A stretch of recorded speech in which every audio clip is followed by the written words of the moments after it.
It's a very solemn Wednesday at 12:07 in the West. Talk Radio 790 KABC, the John Phillips Show. Mr. Randy Wang in Culver City. John, it is a terrible, awful day in Los Angeles. A lot of people have lost their homes. A lot of people have been injured. Some people have lost their lives. A lot of people have lost their cars. There has been so much devastation out there. A lot of people are staying home, trying to come together. First responders are working their tails off. But this is Los Angeles County, and a-hole's going to a-hole. Robert Luna, tell us what's going on. It's always sad when I have to say this, but part of our responsibility is to make sure that no one loots or steals from our residents, our community members who are already being impacted. And I'm sad to report we made 2 arrests this morning for looting already.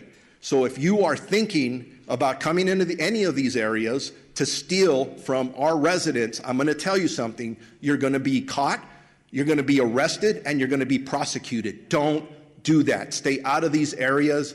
It's only for emergency workers and people who live there. Now, if George Gascon were still the DA, do you think he would have edited that statement? He would have. And he would have said that's a crime of poverty. He would have said you're going to be arrested and you're going to be released. And then you're going to go do it again. Let's go ahead and get to the latest updates that we have on all 4 fires that we are tracking all around Los Angeles. They're in every single direction. Let's start with the Palisades fire that started yesterday, about 24 hours ago. We just got an update a few minutes ago that now that is up to 11,800 acres, 0% containment. We have reports of over 1,000 structures have been damaged, destroyed. There have been tons and tons and tons of injuries. The wind is still really bad out there. The evacuation zone is going to be staying for quite a while. That one is a mess. There are shelters set up at Westwood Recreation Center, El Camino Real Charter High School, the Pasadena Convention Center. PCH is closed at Las Flores. PCH is also closed at Topanga Canyon, Coastline Drive, and southbound PCH is closed there. There's animal shelters all around, including LA Equestrian Center for anyone that's trying to move their horses. The Eaton fire, which happens to be in the Pasadena, Altadena area, that one exploded overnight. 10,600 acres. Several structures have been destroyed, damaged, including what Robert Luna said in the press conference. Some sheriff's deputies lost their homes last night. There have been 2 civilian casualties. All schools within the Pasadena Unified School District are closed today. There are big evacuation zones in the area north of Orange Grove, Rosemead, east of Lake Avenue, and west of Michelinda Avenue, and it is an absolute mess over there. Then you've got a little smaller, but still could burn because that's a big area. The Hearst fire in Sylmar in northern Los Angeles County, that one is up to 505 acres. And there is a small evacuation warning and evacuation zone for some people that are in that direct area. And, of course, it just wouldn't be Los Angeles if the Woodley area didn't burn once again. In the Sepulveda-Payson, North Woodley Avenue near Burbank Boulevard, where homeless people set that area on fire every month, there was yet another fire in the Woodley area. That one is only at 30 acres. Hopefully it does not grow. They were trying to make sure it did not jump Burbank Boulevard. Those are all the fires we have going on right now in Los Angeles County. And, of course, we'll keep you updated on all of the changing information as we learn it. The Pacific Palisades, according to everything I've seen, everything I've read, is essentially gone. According to reports, when the firefighters showed up to Pacific Palisades, they put their hoses in the fire hydrants looking for water to fight the fires and essentially found no water. Rick Caruso, who ran for mayor of Los Angeles against Karen Bass, is among those who have been impacted by the fire, and he is furious that there was no water available to use to fight the fires. He called in to Fox 11. Let's listen to what he had to say. And I'm going to be very honest. We've got a mayor that's out of the country, and we've got a city that's burning, and there's no resources to put out fires. So if you look at your pictures, you don't see the firefighters there because there's nothing they can do. And it looks like we're in a third world country here. Mm-hmm. And we've got a lot of tough questions that we need to ask the mayor, and the city council and our representatives and the county representatives, why didn't you work to mitigate this? What was your brush mitigation program? I heard you earlier talking about it's been dry because there hasn't been rain. That's not the biggest problem here. The brush up in these hills that are controlled by the city and the county, I would bet you that if they haven't been handled, mitigated, pruned, removed for probably 30 or 40 years. This was a disaster waiting to happen. And what's predictable is preventable. And who's paying the price are all of these people in their homes and their businesses tonight. Now, we'll rebuild. But the majority of this community is going to have a tough time rebuilding their lives. And again, if you don't have water, you can't put out fires. And I'm going to spend a lot of time in the coming days and weeks and months asking some really tough questions, and I hope all of you and the press do the same and start holding our officials accountable to run this city in a way that keeps people safe. He doesn't give any Fs anymore. It's really unbelievable to think about this, that in a state like California, where we pay through the nose in taxes, there's not a tax increase on the ballot that doesn't pass. We have money to literally pass out drug paraphernalia to drug addicts in the park, but we don't have the money to put water in the fire hydrants in an area that's in extreme fire risk. How is that possible? How does that happen? Here's what the owner of the Los Angeles Times, Dr. Patrick Soon-Shiong, tweeted out earlier today. Our hearts go out to those who have lost their homes and are seeking shelter. Fires in L.A. are sadly no surprise, yet the mayor cut the L.A. Fire Department's budget by $23 million, and reports of empty fire hydrants raise serious questions. Competence matters. And that's exactly what we don't have in California today. Competence. We tell you frequently on this program, you get the government you deserve. We had an opportunity to vote for the competent businessman, but instead of voting for the competent businessman, we voted for the machine hack who has no idea how to run a city. She's not even here. She's in Ghana on a diplomatic mission. She wanted to go attend the inauguration for the new Ghanan president. Mayors don't even conduct foreign policy. And I read somewhere this morning, I don't remember where, so if anyone can cite the source, I would love to hear from you, that she was told days ago, that we were experiencing extreme wind or expecting extreme wind, and we were in a fire risk area. So the extreme wind could produce serious problems. And she chose to stay in Ghana as opposed to getting on a plane and coming back home so she could be in charge of the response. She was more interested in attending the inauguration of the leader of Ghana than being in Los Angeles to do her job. Gavin Newsom went on television yesterday after the fires broke out and immediately blamed Donald Trump.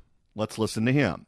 This was at the press conference about 3 o'clock yesterday, where you started off with the LAFD chief and the LA County Fire Chief. Then you went to the LAPD chief, Jim McDonnell. And then you had a litany of supervisors and city councilors that had nothing important to say. And then Gavin, who decided to make this all about politics by giving Biden a big old wet, sloppy kiss. One other thing I want to say, because you can't say it enough, is expression of gratitude. The President of the United States happens to be in town. It didn't take more than a text message to get the FMAG approved, which means we're getting reimbursed for the vast majority of these costs. You know, the general public doesn't care about that, right? That doesn't matter. What matters is the evacuations, what's closed, how many people are working on this fire, not Biden's going to pay the bill next month. Or how about this? The people are interested in water being in the fire hydrants. No politics, no hand-wringing, no kissing of the feet. The President of the United States said, yes, what else do you need? Emergency proclamations being drafted as we speak. And I just want to thank the President, because that's something I don't take for granted and something we should not take for granted at this moment in American history. So thank you, President Biden, as well. And what do you know, when they opened up for questions, the first question to Gavin was, what the hell did you mean by that? He is a complete disgrace. Complete disgrace. He failed the people of California, and he's trying to make this about his presidential aspirations. Well, we're all in this together. None of us are asking for our respective political identities around here. Everybody's rowing in the same direction because everyone gives a damn. They're here for each other, and that's the spirit that defines the best of this state and this country. No one here is playing politics. We have an American president and Joe Biden that recognizes his responsibility in times of emergency. Wait, now you're playing politics. This is exactly what he did. He made it political by bringing someone up who's not even the president yet. And then he's saying, but we need to take politics out of this because this is a human issue. It's not a political one. Americans are in need. He steps up. He steps in. Not qualified by a particular request or an expectation. Again, I say what I said because at the moment I don't take that for granted, candidly, like I have been the last few years. It's rather precious. And my message to the incoming administration, and I'm not here to play any politics, is please. You're literally playing politics. You were the one that brought it up, and now he's trying to give himself credit for not being political. The incoming administration, and I'm not here to play any politics, is please don't play any politics. There's a time and place for that. And at this moment where your question only reinforces the precious moments that we have to evacuate, we don't have time for any of that mishigash. Okay. He's right in his initial statement in the sense that politics certainly played a role in allowing what happened yesterday and today to happen. But it's not Donald Trump's fault. It's his fault and his cronies' fault because they're the ones that have control over the water policy in California, not the federal government. I'm not an expert on water policy, but I could walk you through the details I know to explain how I think we got here. When California came into the Union, the population was almost entirely in the north, and no one lived here because there was no air conditioning and there was no Walk of Fame. It wasn't until then that people started moving down south. And the Central Valley, which is really, when you're talking about water policy, who uses the preponderance of water, or at least when California was growing, certainly they were the ones that were thirsty. The Central Valley became a big deal after the cotton growers in the South, after the Civil War, moved here. There's just a handful of families that own most of the farms, Boswell being the big one. The boll weevil hits Georgia. They can't make any money. Let's find other places to grow our cotton. Boom, they end up in the Central Valley. And for the longest time in California, the growers were the ones, along with the legislature and the governor, that determined the water policy because they were the ones that needed it. That was pretty much how the world operated until the 1970s, when Jerry Brown became governor of California. And the environmentalist movement became a big deal. And back then, they all got excited over overpopulation. They thought that people were the problem. And if we could just find a way to do something about all these damn people, we'd all be fine. And that's when Jerry Brown came up with the idea of if you don't build it, they won't come. That's when we stopped building freeways. That's when we stopped building universities. That's when we stopped building our water system. We just stopped building because we figured if we did that, people would stop moving to the state and we would save ourselves from overpopulation. The environmentalist movement adopted this entire philosophy. And they are opposed fundamentally to collecting water. They do not want to collect water any way, shape, or form. Because if you collect water, then that leads, in their mind, to development. Think about things from the point of view of a developer. If you want to put in attract homes somewhere in, I don't know, wherever they put tract homes. Santa Clarita. You have to check certain boxes before they'll let you do it. Will you blow up the electrical grid? No. Okay, we got that problem solved. Is there the sewage facilities that you need to put some homes in? Yes. Okay, we got that. The one box that many of them have a hard time checking is water. Do you have enough water for this development? And if the answer is no, then they say, no, you can't build it there. You have to go build it someplace else. So it's an excuse to stop any kind of growth that you want to. That's always the hang-up. Always has been, always will be. If we collect the water that we need as a state, then the developers will say, oh, no, we don't have any problem with water. Look at that. We collected a bunch of it. We're fine. Let's put all these homes up in Santa Clarita. Well, the environmentalists don't want that because they don't want more people here. They don't want more buildings built. They don't want more homes. They don't want more any of that. So that's the excuse that they use. They want us all living above a Panda Express in a bad part of town. If they had their way, we'd all be riding the MTA and we'd all be living on top of one another. That's their idea for the future. They do not want single-family homes. If you have water, you have more single-family homes. So we can't let that happen. Fast forward to when Arnold is governor. And the state of California was going through an extreme drought. You remember those days. You had to water your lawns at certain times. They wanted you to replace your lawn with desert landscapes. That's when AstroTurf became a thing. It was a tough time in California because we had no water. We desperately needed a water bond so we would have water. And the Sacramento politicians knew this. They had us over a barrel. We were going to have to vote for whatever it was that they came up with. So what did they do? They decided to do what Joe Biden did with the infrastructure bill. We will call it a water bond, and we'll put all of our pork in there so we can pay for items and bailouts for all of our benefactors, and we can put all of our left-wing ideas there and tangentially say it has something to do with water. So they came up with this bloated $11 billion bond under Arnold Schwarzenegger and the legislature that would do that. And even during an extreme drought, the people of California were onto them and were prepared to vote it down. So they kept pulling it from the ballot, cycle after cycle, knowing that it would lose.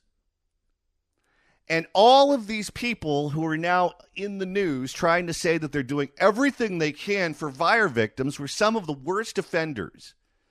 You know what was part of that water bond? Karen Bass was then the Speaker of the Assembly, and she wanted to pay for parks in Los Angeles that the homeless could live in. You thought you were voting to collect water, but no, you were voting for Karen Bass's park.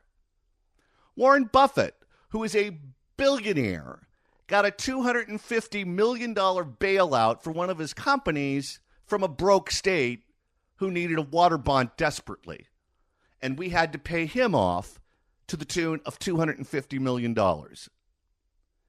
People who had juice in Sacramento used that water bond as the license to steal from all of us. In the bond, part of the bond, were measures that would pay to collect and store water. But it's not exactly like you think it is.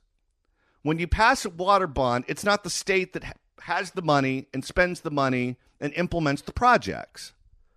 The state has the money, and what they essentially do is they issue money to other entities, water agencies, counties, local governments, special districts, those sorts of things. And because of that, you need approval for everything you do from all of these different bodies.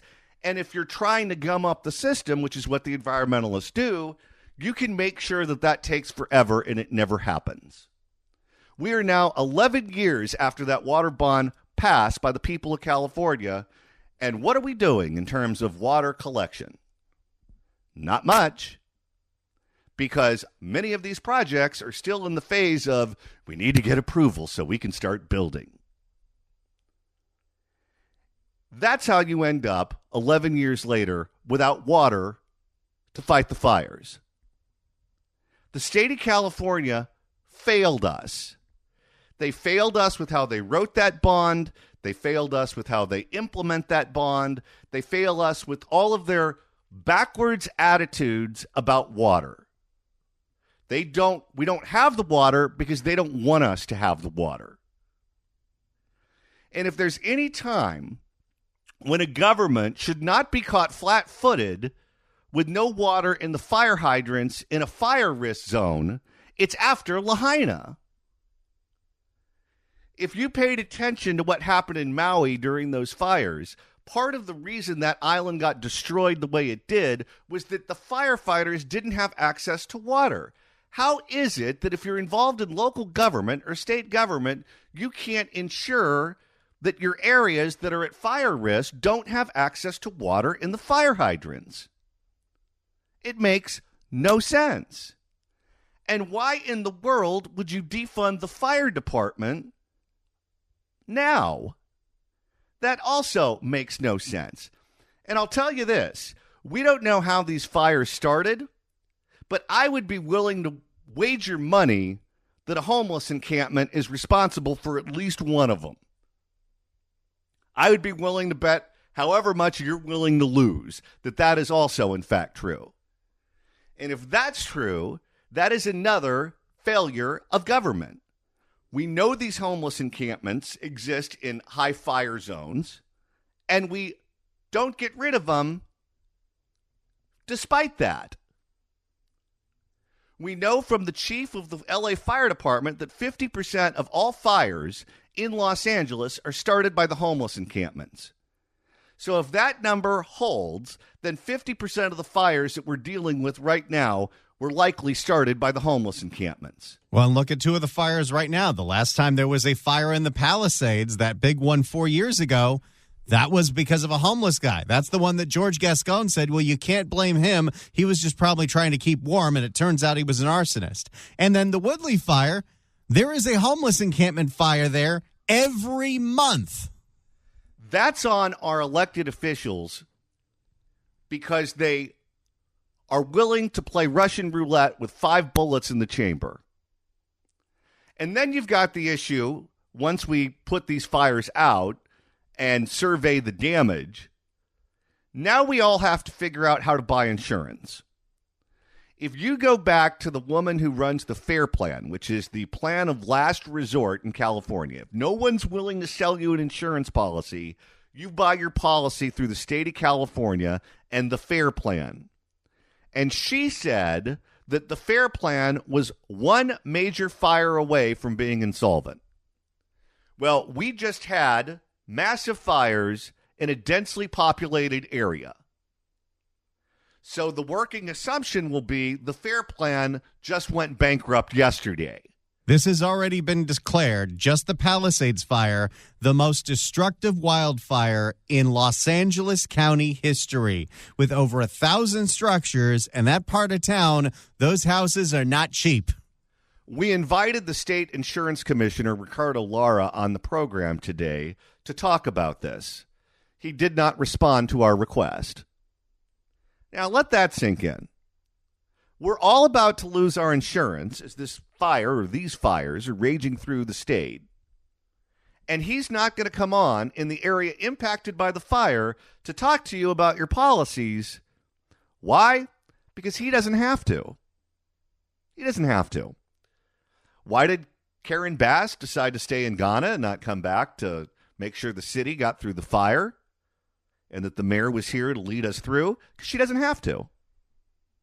Why did Gavin Newsom make this about his presidential run immediately after the fire broke out and not make sure that the residents got what they needed, including water from the fire hydrants? He doesn't have to. They don't have to get us through this. They don't have to competently run government. They believe they're going to win their election regardless, and they will. So it doesn't matter. People of California agree with them on abortion.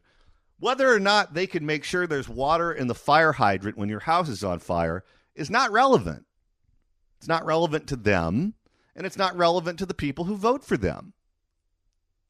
And I've said this before, and I'll say this again. And sometimes I feel like I'm talking to the wall, but it's the truth, so you need to hear it. None of this is going to change until you start voting differently. If you don't start voting differently, you could scream and you could yell and you could be nasty to the woman on the phone at Res for your insurance company when they drop you from your policy. None of it makes a difference. Unless and until there are consequences for the bad delivery of government services and the bad stewardship of the state, this is what you're going to get. This is their level of competence.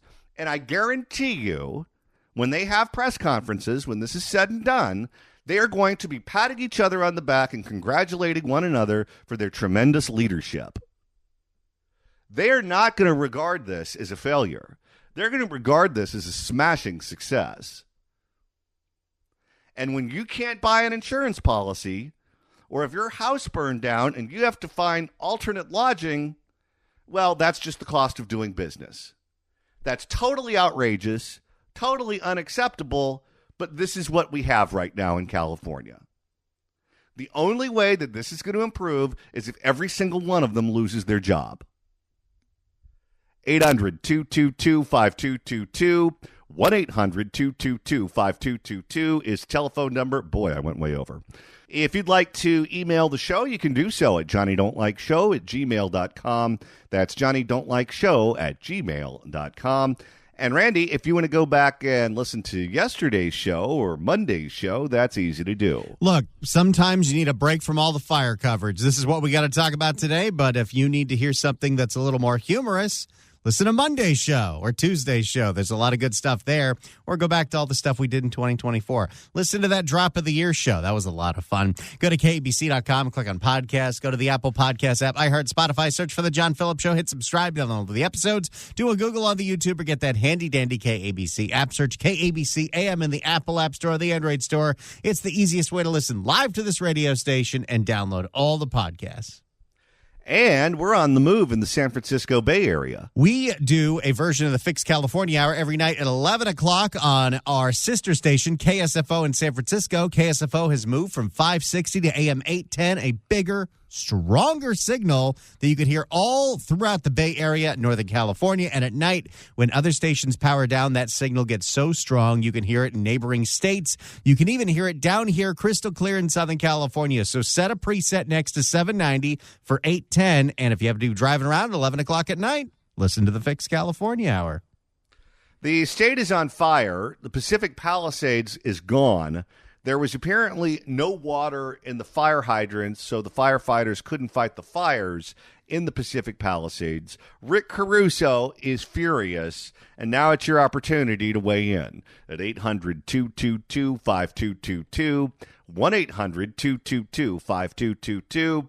If you'd like to email the show, you can do so at johnnydon'tlikeshow@gmail.com. That's johnnydon'tlikeshow@gmail.com. And Randy, you're monitoring the mailbag. Getting a lot of emails, a lot of response to the devastation that's going on right now in the Palisades and the Pasadena area. Peter writes in and says, "Hi, John and Randy.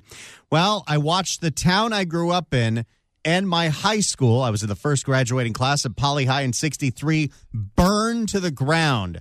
So many places I frequented, so many houses my friends grew up in, so many places where the last place I ever thought would burn down. Tears in my eyes last night. But looking at the news this morning, I found that the fire burned into Malibu and burned down the Real Inn. Some 93 years in that location. Now I was mad, no, beyond mad. I hope the liberals in my native state are called out for this tragedy, and the people in burn areas, 90% liberal, finally have their day in the light, and the voters finally throw out these scoundrels. Only one can dream." Let's go to Sean in Los Angeles. Sean, hello. Hey, good afternoon, guys. Hi, Randy and John. Hey, I don't know if you know about the Maui fire in Lahaina, but the water supply was turned off purposely by one of the bureaucrats to save the water for the crops. I don't know if you knew that, the farming. But I think what happened here, I know what happened here, is that they didn't prepare for it, and our leadership was incompetent. They didn't think that was going to ever happen, and it did. And now we have the end result. So You're absolutely right, John. You get what you vote for. And we voted for disaster. And we have think about businessmen. Well, think about the lack of water. The lack of water specifically is a failure of government. The government needs to make sure that those fire hydrants have water so that firefighters can use them.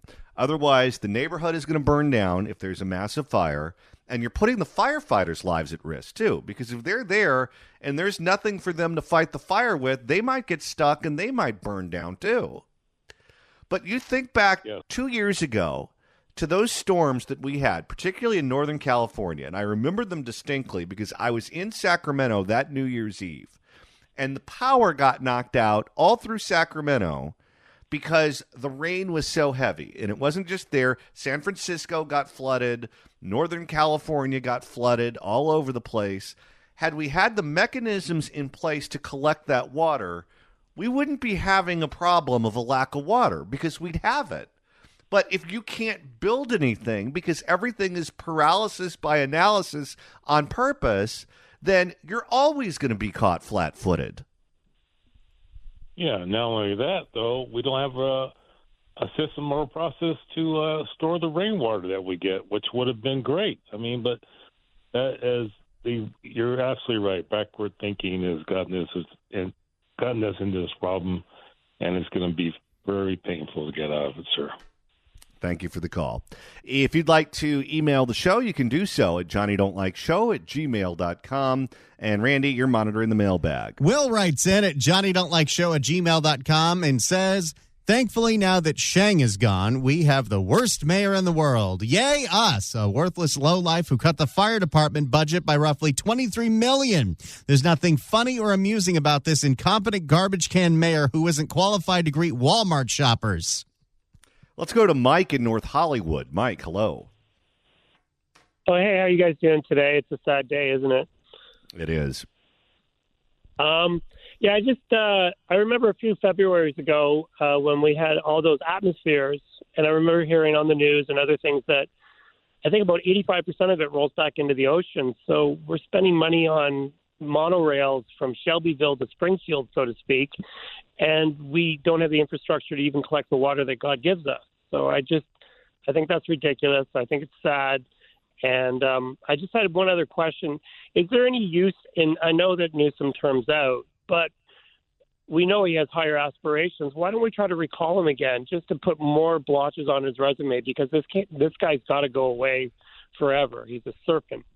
So, I just wanted to throw that out there and thoughts and prayers for everybody that's lost their home, their pets, or whatever. I mean, just their safety. And, we do live in an area where these things happen, but we're certainly not prepared for it, and we could be. So I just wanted to pass that on.